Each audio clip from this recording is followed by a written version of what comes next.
Viva Voz, com Vera Magalhães.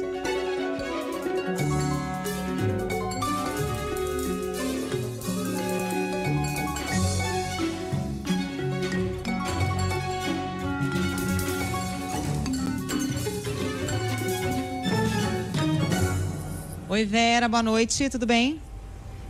Oi, Carol, boa noite para você, para os ouvintes, para quem nos assiste, para todo mundo. Vera, a semana termina com esse adiamento no Enem dos concursos, uma prova gigante que o governo ia fazer pela primeira vez.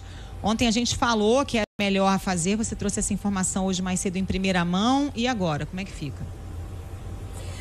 Olha, Carol, nem eles sabem direito, porque foi uma decisão tomada realmente em cima do laço. Para você ter uma ideia da cronologia, foi realmente quando eu estava no ar no CBN Brasil, eu entro a 1h35, que chegou a notícia de que eles tinham realmente decidido.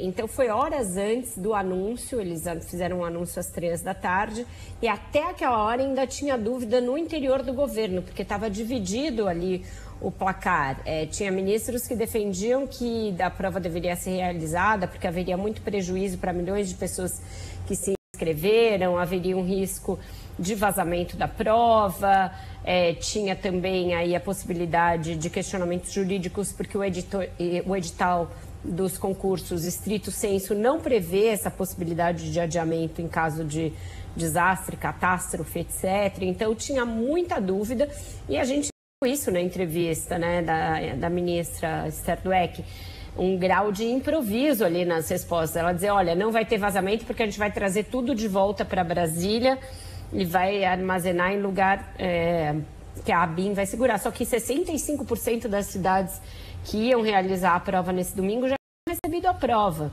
Como você assegura que em todos esses lugares que tiveram acesso às provas já impressas, não houve algum vazamento? Por que eles querem aproveitar a prova que já foi impressa? Uma questão de custo, que é um fator que estava sendo levado em conta, o prejuízo aí, desperdício de dinheiro público. Outro é porque eles não têm um banco de provas, banco de questões, como tem no Enem, né? Essa comparação com o Enem é uma comparação meio bizarra, porque o Enem, de fato, é uma prova única que vale para todas as faculdades. Nesse caso, a única coisa que é centralizada é o dia da prova, porque cada vaga tem uma própria prova com questões específicas para cada área. Então, é muita pergunta que tem que ser feita. E ainda não se tem um banco de questões como existe no Enem. Então tem aí muita dúvida sobre o que vai acontecer de agora em diante, mas prevaleceu a ideia, que eu acho que é correta, que só anular no Rio Grande do Sul não faria sentido nenhum porque a judicialização era líquida e certa. E isso eu falei ontem mesmo, antes de falar com ninguém, só pelo bom senso.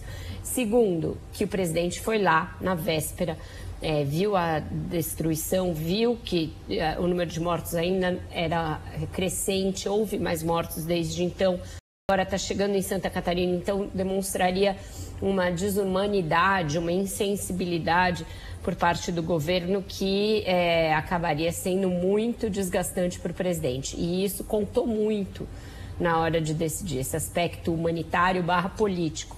Então, a gente viu a cara da ministra Esther Dweck, não precisa nem perguntar de que lado que ela estava, né, em relação a essa decisão. Ela estava contrariada, algo que demandou muitos meses de preparação no Ministério, agora fica para o segundo semestre. A gente sabe que tem áreas que estão demandando contratação de pessoal porque estão muito ali sucateadas e sem pessoal, mas era o certo a fazer. O que o governo fez foi o certo. Talvez devesse ter anunciado antes para ter tempo justamente de pensar em todos esses outros problemas aí de contingenciamento. Mas o correto a fazer era anular a prova. Não tinha a menor condição de realizar um concurso dessa magnitude diante de uma tragédia também muito grande. Agora, Vera, essa tragédia no Rio Grande do Sul mobilizou o governo, né, para essa questão, também para prestar nova ajuda emergencial ao Estado, mas a gente, de modo geral, está muito atrás em termos de prevenção, de políticas públicas para evitar esse tipo de catástrofe, né? Está muito evidente. Ficando muito evidente, Carol, e principalmente o fato de que ainda não se tem essa questão dos desastres provenientes de questões climáticas como uma área de atuação do governo. Você tem ali dispersamente em ministérios ações emergenciais ou até preventivas, mas que não estão centralizadas nessa questão de que existe em curso uma mudança climática importante, para a qual a gente ainda precisa de estudo, precisa de pesquisa e precisa de alertas, né? A gente precisa saber, olha, vai acontecer, esse ano tem o tal e tal fenômeno acrescido à mudança climática permanente, isso causa tais e tais riscos. O Ministério do Meio Ambiente tem alguns desses alertas. Mas qual é o grau de comunicação que ele tem com as outras pastas para que isso seja observado e que as medidas emergenciais sejam efetivamente tomadas?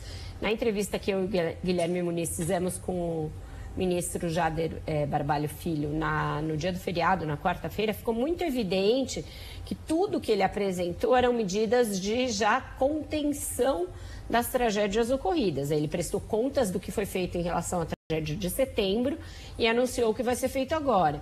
Mas de efetivamente preparatório, contenção de barragem, de encostas, reforços nessas estruturas, remoção de pessoas de áreas de risco antes delas perderem tudo, todas essas que são ações preventivas, ainda tem muito pouco dinheiro, ainda tem muito pouca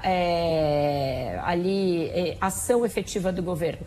A gente viu aí, eu vi você falando no Repórter CBN, essa ideia de destinar uma parte das emendas. Eu imagino a choradeira, a chiadeira que vai ser no Congresso, do deputado pegar aquele dinheiro que ele vai lá na base e dá uma quadra, ou destina para alguma coisa que vai ter um uso ali bem, e portanto ele vai ser lembrado, para deixar lá num fundo de reserva para, se houver um desastre, aquela emenda aí e ir difusamente, num pacotão, sem o nome dele deputado. Essa é uma emenda do deputado José das Couves, que destinou aqui para essa localidade. Então, eu não sei se vai ter uma boa acolhida no Congresso, embora devesse ser de interesse cívico e de interesse público de todos eles precaver tragédias assim nos seus próprios estados. Mas a gente sabe que isso não dá voto, né? É aquela velha coisa que vale para a questão do saneamento, né? Cano corre embaixo da terra, por isso que ninguém destina emenda para saneamento, porque o eleitor não vê aquilo, mas é a coisa talvez mais necessária que exista, né? Você prover saneamento básico para uma localidade. Então, o pensamento do político na hora de alocar o dinheiro de emenda está longe dessas grandes necessidades reais e concretas da vida das pessoas. Vera, a gente falou muito de crise política nesses últimos tempos, parece que isso arrefeceu um pouco, né, com a liberação de emendas. Ontem o Lula teve uma conversa com o presidente do Senado, Rodrigo Pacheco. A semana que vem deve ser mais tranquila para o governo nesse sentido? A semana terminou com esse afago aí, né? O Lula tentou, cercou e se fez de difícil, demorou para marcar essa conversa, foi uma conversa reservada. O que, né, veio à tona dessa conversa foi que o Pacheco fez alguns alertas ao governo em termos do que está errando, o que deveria fazer, etc. Mas baixou o tom, a gente não viu mais ele fazendo críticas públicas ao governo, etc. E o fato de o governo ter iniciado, na paralela, uma renegociação com os municípios e com as empresas que foram afetadas com a queda da desoneração, que vão ser, né, porque ainda é uma liminar que está vigorando, isso daí parece ter ajudado ali a também melhorar o humor do presidente do Senado. Mas não acredito que eles tenham saído totalmente reconciliados dessa conversa. Acho que foi mais uma conversa para dizer, olha, não gostei do que você fez, e o Lula dizer, poxa, não fica assim, entendeu? E daqui para frente eles vão tentar restabelecer alguma coisa. Foi mais uma DR do que uma conversa em que saíram com tudo muito bem, tudo apalavrado, mesmo porque tem uma questão, além da questão da articulação política do Congresso, que é a disputa em Belo Horizonte, da qual a Milena Teixeira falou com a gente ontem, que se o PT ficar insistindo em ter candidato, pode azedar de vez a relação, porque o que o Pacheco quer é que o PT apoie o candidato à reeleição, o prefeito da cidade, Fuad Noman. Então, isso é um fator que também deve ter sido colocado na mesa nessa conversa reservada dos dois, Carol. Bom, chegou a sexta-feira, hoje vamos de Madonna finalmente? Hoje não tem jeito, até porque eu tô já na sua terra, na terra dela, né? Porque passando calor aqui. Eu nunca vi uma cidade tão voltada para um evento quanto essa cidade do Rio de Janeiro está voltada para este evento. Tem uma coisa que a gente sabe fazer festa, Vera. Até o túnel está envelopado. Quando toda a cidade inteira. Tá tudo dominado.